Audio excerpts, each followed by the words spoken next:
From deserts where empires rose to fields where nations burned, and warriors of faith stood unshaken, the echoes of battle still whisper. Old war, the battle for faith when belief faced the sword. The sun hung low over the endless desert, its dying light bleeding across the horizon like the last breath of a wounded soldier. The wind carried whispers of fear and faith to forces that had ruled men's hearts since the dawn of war. Beneath that sky, an army of believers stood, not for conquest, not for gold, but for truth. They were outnumbered, out-armed, and yet their hearts burned brighter than the setting sun. In the heart of the camp, a man named Malik ibn Sa'id knelt on the sand. His forehead pressed to the earth, his armor was worn, his sword old, but his spirit was unbroken. Around him men prayed in silence, their lips moving in whispers that reached the heavens. The night before battle was not a night of sleep, it was a night of faith. Malik was not a warrior by birth. He had been a shepherd once, tending his father's flock in the hills of Medina, but when word spread that the believers were being hunted and driven from their homes for refusing to abandon their faith, Malik had left behind his herd and taken up the sword. If the sword is raised against truth, he had told his mother, then I will be the shield. The enemy was led by General Karaz, a man known for his cruelty and pride. His army was vast, a sea of iron and banners stretching to the horizon. To him, faith was weakness, and mercy was a disease. Crush them, he told his men. Let their God see how powerless they are.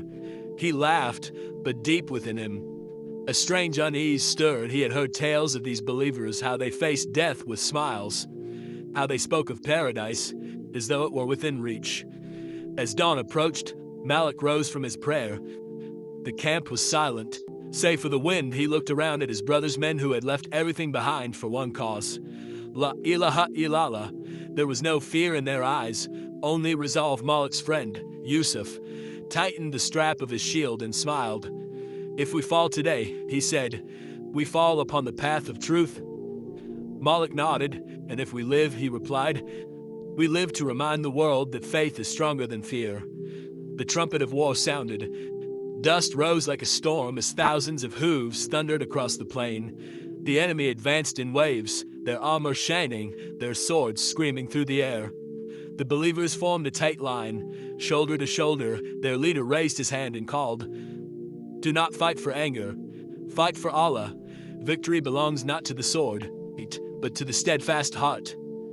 The first clash was like thunder meeting stone. Malik swung his sword with all his strength, parrying blow after blow. The heat was suffocating, the noise deafening. But through the chaos, one thing remained clear in his heart. Every strike, every breath was an act of faith. Hours passed. Blood darkened. The sand. Malik saw Yusuf fall beside him, a spear through his chest. He dropped to his knees, holding his friend's hand. Yusuf smiled through his pain. Don't stop, he whispered. Tell them, faith does not die. His eyes closed, and Malik felt something ignite inside him. Something fierce, pure, and unbreakable. He rose again, shouting for Allah, for truth. General Karaz watched from a distant hill, disbelief in his eyes. His legions were faltering. How could a handful of men stand against his empire? He sent reinforcements, wave after wave. But the believers did not break. They fought not as men, but as souls aflame with conviction. As the sun reached its peak, the desert shimmered with heat and blood. Malik's sword was chipped, his body bruised, but his heart felt lighter than ever. Around him, chants of Allahu Akbar rose like thunder. The sound was not of men, it was of faith itself roaring across the battlefield. At last, Karaz himself entered the fray, his black stallion cutting through the dust. His armor gleamed, his sword dripping with blood. He sought Malik, the warrior whose courage had turned the tide. When their eyes met, time seemed to stop. You fight for a dream, Karaz sneered. You fight for a God who does not answer. Malik lifted his sword, steady and calm. And you, he said, fight for a crown that will turn to dust.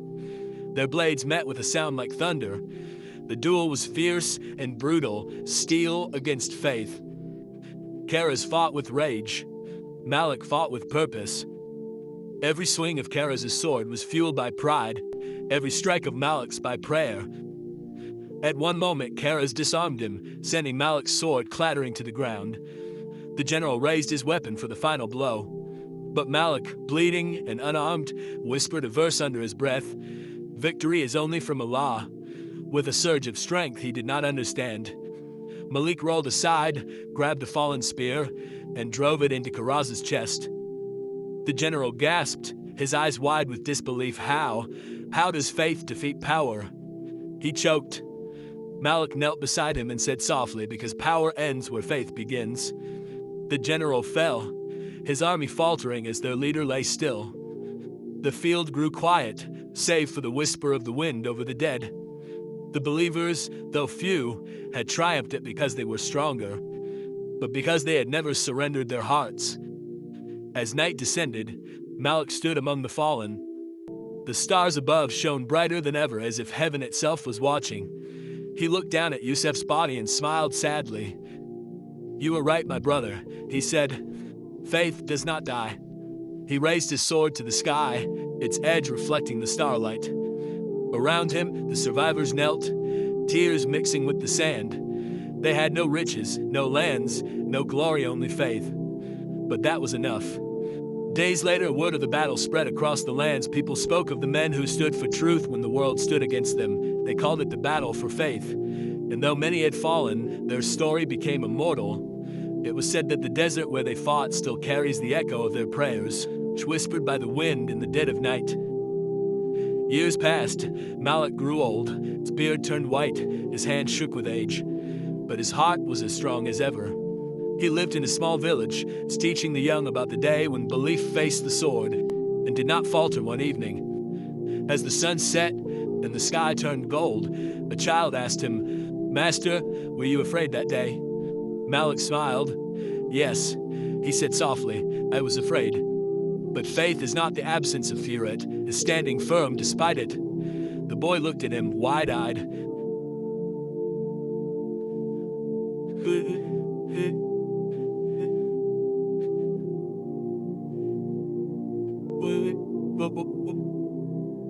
His last thought was a prayer, the same one he had whispered before the clash.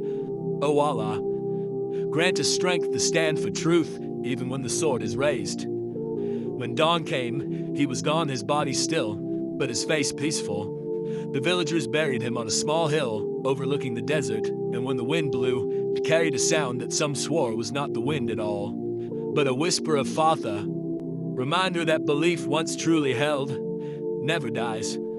Generations later, travelers who crossed that desert would find a single stone standing upright amid the sand.